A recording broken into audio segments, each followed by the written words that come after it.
Hey everyone, Pyro here. Welcome back to my Backroom. Sorry it's been so long since the last upload, but as you can see I've been hard at work and I'm now ready to show what I've been cooking. First I want to briefly talk about the official Backroom contest. I know some of you submitted, it's absolutely incredible to see 13 pages of entries. I myself wasn't able to enter because DE asked to use some of my tutorial vids as part of the contest materials on the forum post, so I've just been enjoying looking at all of your hard work. The results will be announced on June 5th on prime time. Good luck to everyone who submitted. Now, back to the tutorial. Since I last showed you my backroom, I've completed the upper room. This is a really cozy space that has a lot of potential for transforming the shape of the room, like I did in my orbiter. But this time I decided to go for a different approach. I had 3 priorities in mind.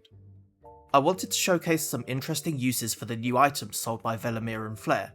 I showed some more basic uses in the vendor guide video, but having played around with them a bunch more since the update dropped, I found that they massively increased the possibilities we have. Following on from that, I wanted to use a different colour palette. I'll keep using the green and gold when I go back to finish my orbiter, but I wanted to switch it up for this room, so I went with an overall warmer palette. Finally, I want to focus on one decorating skill in particular, sculpting. More specifically, wall sculpts. And that's what I want to begin with. So, let's get into it. Most of you have probably seen at least a few mega sculptures in dojos. These are enormous and detailed builds that use most of the 1600 items you can place in an open space room. Of course, doing something to this scale just isn't possible in the orbiter or backroom. To sculpt here, you need to be much more economical with the items you use, not to mention the more limited selection of items to begin with. It's about striking a balance. Put too much detail into the sculpt and you won't have enough capacity to build the rest of the room. Put in too little detail and the sculpt won't look good. That being said, the type of sculpting I'm going to show you today is quite a bit easier. This is a wall sculpt. It's a sculpture on a wall. It can transform a boring flat surface into something much more interesting to look at, and unlike a freestanding sculpture, you don't need to worry about how it looks from behind. As long as it looks good from the front, it'll work. Let's start with a simple example before moving on to something a bit more complex. I'll give you 5 seconds to guess which item I used for the petals of these flowers.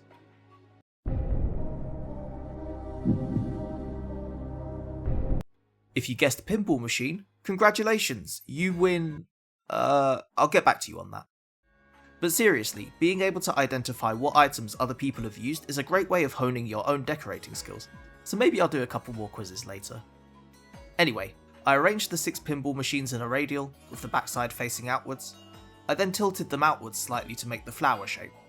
Then the centre is just an Entrati ottoman from Bird 3, and the stem is made from keyboards. Because the back edge of the keyboard sticks out more than the stand, you can push it in like this to just leave the strip of red showing. I could have just left it like that and it would look like a flower, but I wanted to define the shape a little bit more. I looked through the deco list for a bulb shape and I found the Iridos Shorzin. This is actually a Shorzin that you don't need Plat to obtain. Scroll down to the bottom of the Prime Resurgence shop and you can buy them for 6 regular Aya each. It just happens to be the right colour, so I placed them under the flowers with only the back showing. These withered leaves I made using the head of the Technosite Zeek floof. I usually only see floofs being used as clutter items, but they do have a very diverse range of shapes and colours available, so they can also be used for small details like this. Then I used the gold legs of the Entrati settee turned upside down to make this part.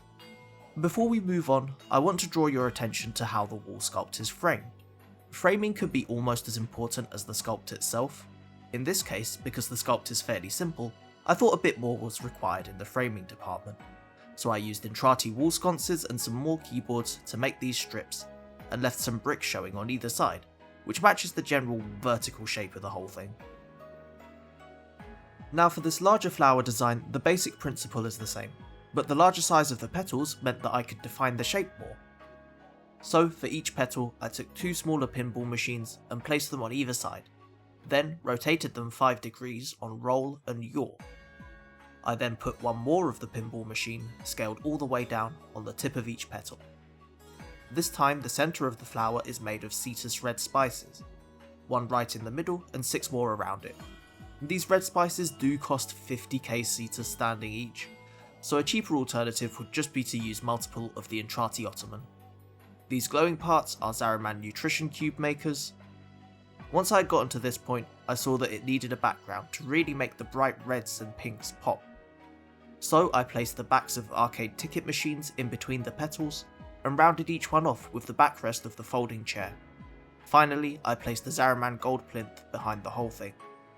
Oh, I forgot to mention, the walls behind the sculpt are large Zariman tables placed vertically next to each other. At this point, any experienced dojo sculptors are probably bored out of their minds, so let's move on to something a bit more complex. So why did I decide to build the wolf medallion? Originally, I was going to go for some kind of mounted animal head display like a hunting trophy, but as I was looking for reference images, I remembered how cool the School of the Wolf symbol from the Witcher series was. With its fierce expression and sharp angles, I thought it would make an eye-catching feature for the room. And then I realised that the new decorations included the perfect item for making the general shape of it. I'll give you a few seconds to guess what item I used for most of this sculpt.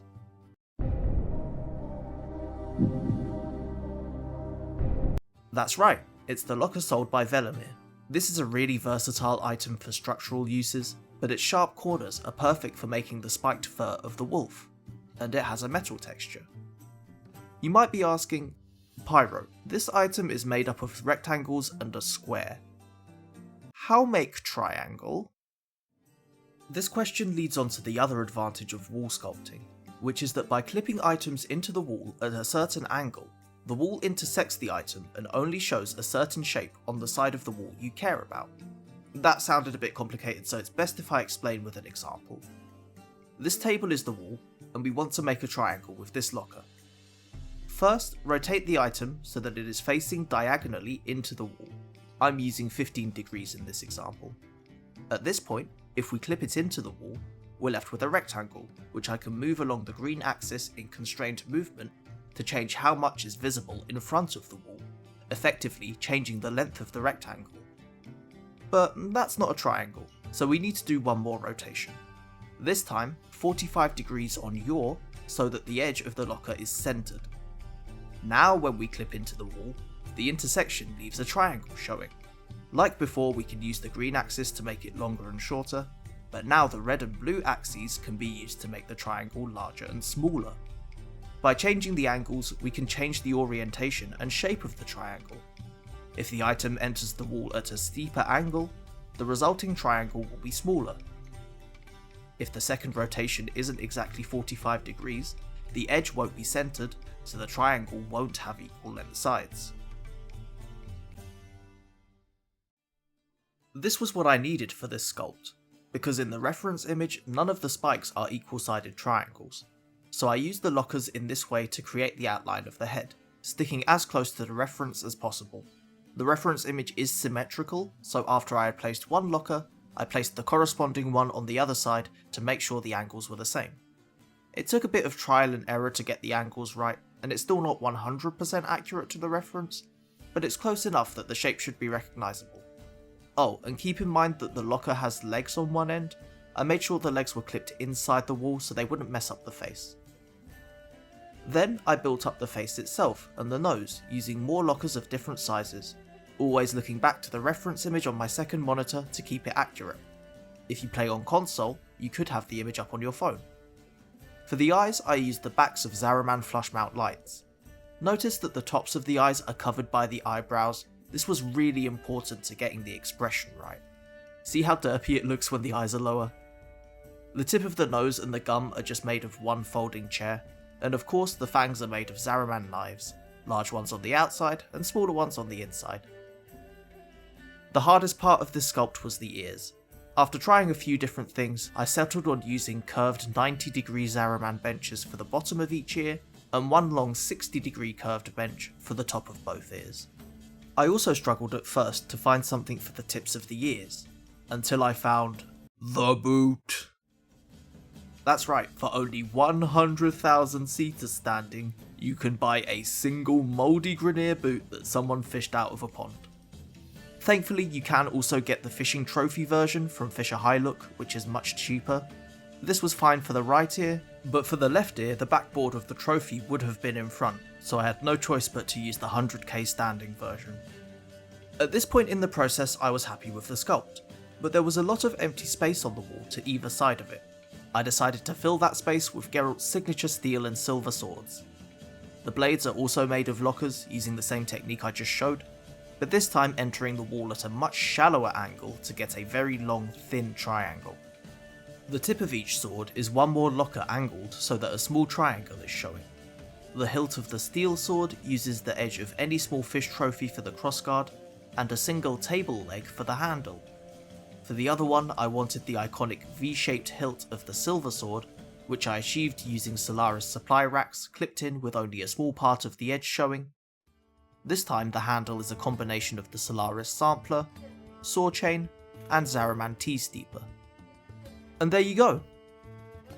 One more thing I should mention. For both sculpts that are on this side of the room, I did have to bring the wall inwards so that there would be enough room for them without any items poking out from behind this wall by the stairs. This wasn't a problem for me since I wanted to hide some of the default furniture on this side anyway, but it's something you should take into account before starting your sculpt. That wasn't an issue for the sculpt on this side because there's nothing behind that wall. You've also got to take into account any red zones behind walls, and in the backroom you have to avoid the zero capacity zone behind some of the walls. Now let's go through the rest of the room. I'll start here and work inwards. These light fixtures are the same design I've used in the main room, using an Entrati ottoman, a short artisan barrel, and topped with a round display for the light itself. I said earlier that I wanted a warm colour palette, so I chose an image with lots of yellow and orange areas to zoom in on. This steel support design on the ceiling is made up of keyboards, with the cross shape of the legs lined up. This did use up quite a bit of capacity, so if I ever want to add something more to this room, this might be the first thing I delete to save cap. I used some sideboards to make a table here, but the default lamp is poking through and doesn't get removed when clutter is toggled off in the menu. So I simply turned it from a floor lamp into a table lamp by making a new base for it with the underside of an Entrati ottoman. Next up is the area around the desk. I thought this was a perfect opportunity to extend the default desk to make a PC setup. I started by placing a large Zariman table to extend the wall outwards and cover the default TV in that corner, but I made sure to line it up so that the main text of the news and community screen was still visible. Then I got a coffee table from Velimir and took advantage of its glass surface by rotating it to be the same angle as the text box, making a convincing monitor. I love how the display only appears when you get close to it. Both the webcam and the monitor stand are made using a single Entrati wall sconce, tilted and clipped into the wall like this so only these parts are showing. The table itself is just a Duviri Repast table from Acrithis, and the mouse is just the Zariman kitchen boiler half clipped into the table. The keyboard is the same design I've used before, with a Zariman tray as the base, scrubber fish trophies for the keys, and a Duviri mug for the spacebar. Now for the actual PC. Since I've already built two PC setups in my orbiter, I wanted to make this one a bit different with an open-sided design.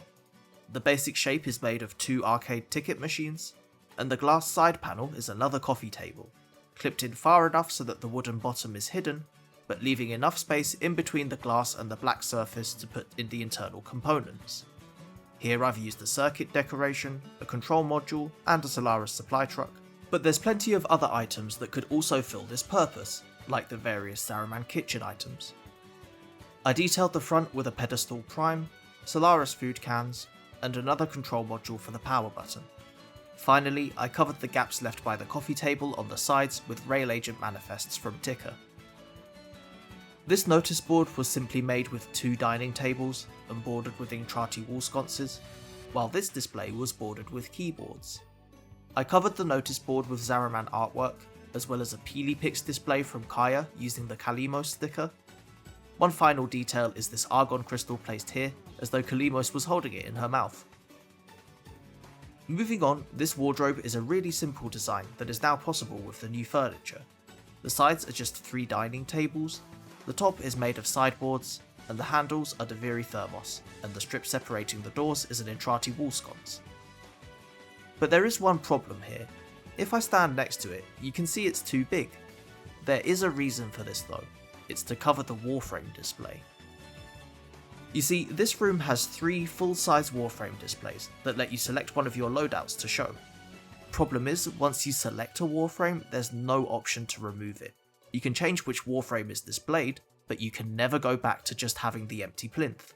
Now, I put Warframes on all 3 of these before I knew about this, so I had to find a way to cover them up.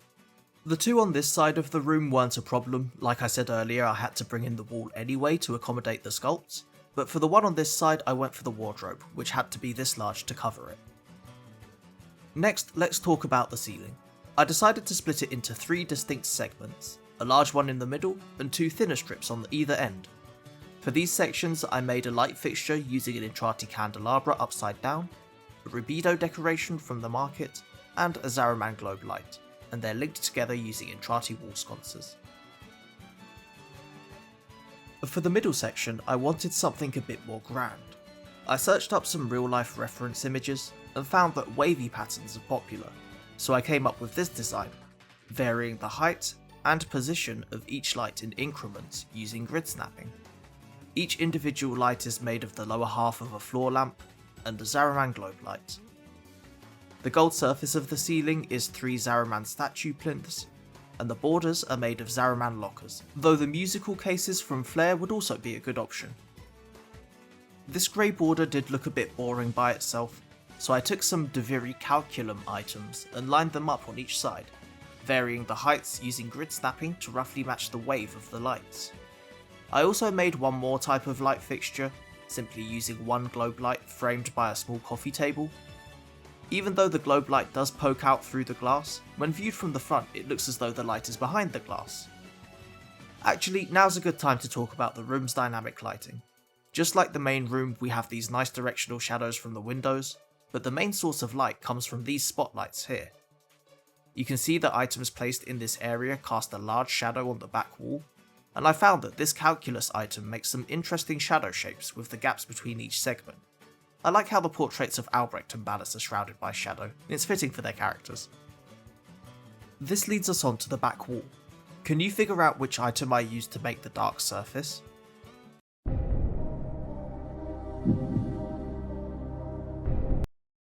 Yep, it's the 2-seater couch from Velimir. The backside of this item has a nice tiling pattern, which I used to make this wall, making sure they were all lined up properly. On this side with the appearance mirror, it wasn't possible to fit couches behind it, so I instead sectioned it off by only building the wall up to here, and then bordering it with straight Zariman benches. I then made this white pattern to section off the TV area using white artisan pots from Ocrithis and some Zariman chairs.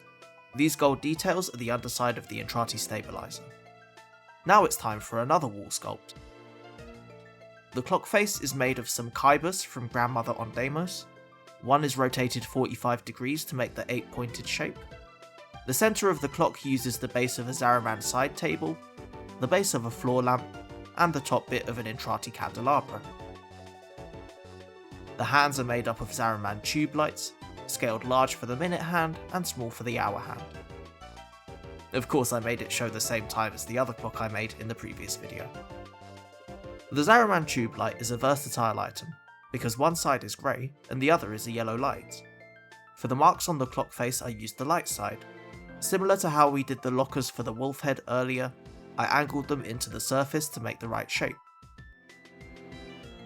I used the shallower angle for these 4 to make them a bit longer. My favourite detail in this room might be the speakers to either side of the TV. I started with 2 arcade ticket machines, turned one upside down, and clipped it into the other one like this, covering the recessed top half while leaving the other wood texture showing. Then for the actual speaker part, it was just a case of finding circular items in different sizes and colours. For the tweeter, the little top end one, I used a Zariman Nutrition Cube hydrator, a Nutrition Cube steamer, and the base of a Steel Path trophy. For the woofer, the big low end one, I used a Zariman cup, Zariman globe base, and the underside of a Zariman side table. During one of my Orbiter showcases, I explained how to make a simple fake door, to give the illusion that there is another room behind a wall. This time I found that making the fake door recessed into the wall is even more convincing. so I deleted one of the couches to make the space, and took advantage of the wood underside of the couches on either side for the door frame. The frame still needed a top, so I pushed a sideboard into the couch above. If I had stopped there, the door would have been too tall, so I placed the Zaraman bench here to lower it. The door itself is made of a few sideboards. You might be wondering why I didn't just use a single dining table to save some cap. The problem was that because the dining table has its anchor point on the bottom, and this door needs to be recessed, the anchor point would be in the zero cap zone behind the wall, making it impossible to place. The door handle is a Deviri thermos, and the hinges are made of the curved part of a Deviri Senate seat and the end of an Entrati wall sconce. To top it off, I placed a display behind this coffee table, and chose this image with the rain, which when placed sideways gives the illusion of frosted glass. Almost done with this room now. These coat hooks are made using Entrati stools for the back, while each hook is the bottom part of some Deviri scales. This light switch is simply an arcade machine pushed into the wall so that only the side panel and buttons are showing. Before we move on to some of the additions I made to the first room, we need to quickly talk about Redzones, because since I made my Red Zone guide, a couple of things have changed. Firstly, bad news, we have a big new Red Zone to deal with directly under the floor of the upstairs room. This was added in a hotfix, and any items clipped even slightly into the floor will hit the Red Zone. If it wasn't for this, I would have done something more interesting with the floor, but as it stands, that's not really possible without clipping. This Red Zone extends down to about here behind these walls downstairs, which unfortunately means that a few bits of my kitchen build from the previous showcase are no longer possible to place. For me, these items are now in the Red Zone, and if I ever remove them, I'll never be able to place them back. If anyone at DE is watching, please stop adding Red Zones. Each one that gets added is just another complication for us decorators. Another change is that, as of Tekra Encore, your partner can now stand in one of a few preset locations around the backroom. When this was announced, I was worried that this would cause even more permanent Red Zones to be added, but thankfully that wasn't the case. Your partner will only generate a small Red Zone where they are currently standing, which means that you can still build in these areas. For example, Aoi can stand here by the music player, but when she's not there, I was able to build this wall segment just fine. To make your partner move position, just reload the back room. Alternatively, the breakup option is always there. Anyway, now for some changes I've made to the main room. Firstly, I've given my TARDIS console an upgrade. Varro Kitir finally brought back the Viso-R noggle, which is one of the only items that actually casts light, so I bought 12 of them and placed them at the top and bottom inside of each glass tube to make them glow blue. In the comments of the last showcase video, HM Shude made a great suggestion of using Ayatan Valana sculptures to make the moving parts of the TARDIS. So I placed one inside each tube, making sure that the edges don't clip outside when it spins. When placing objects inside other objects, try to get the positioning right before pressing confirm. Otherwise you might have to move the other items out of the way in order to select it again. I also added some more detail to some of the control panels, including the Ludoplex on this one, which is still interactable. All of those additions needed a fair bit of capacity, so to make room, I had to nuke the floof shelves. I was never happy with that corner anyway, and the aforementioned Red Zone means that these 3 wood panels can no longer be placed like this. I was stuck for a while on what to build here instead, until Bloodshed on the AA Discord suggested an elevator. This build is the same principle as the fake door, using couches to make the basic shape, while leaving a space in the middle. The floor of the elevator is a large Zaraman crate, and these handrails are Entrati wall sconces. The panel for the buttons is the underside of a Solaris toolbox, the little plaque here is a Solaris food can, and the buttons are the same as my keyboards, using the Scrubberfish trophy. The panel to cool the elevator was done in a similar way, but with some mastery slates on the top and bottom, this bronze Kavat bust from Barrow, and the top of a Deviri flask as a button. Since this elevator could only go down, I made it obvious by sculpting a down arrow using a Solaris supply rack and the handles of 2 Zaraman knives. Now for the question that always gets asked on these videos, how much Plat did this cost? The total amount spent on the upstairs room was 745 Plat, That may seem like a lot, but here's the thing, you can achieve 99% of what I've done here for 0 plat. Let me break it down for you. The Tondo displays used for these light fixtures cost 15 plat each, but a very easy replacement is the Zaraman flush mount light from Hombask. These Rabido decorations cost only 5 plat each. They do look nice here, but this light fixture works just fine without them. For the PC, I used a circuit and 2 control modules, also costing 5 plat each. Like I said earlier, a lot of Zaraman and Solaris items could fill in here.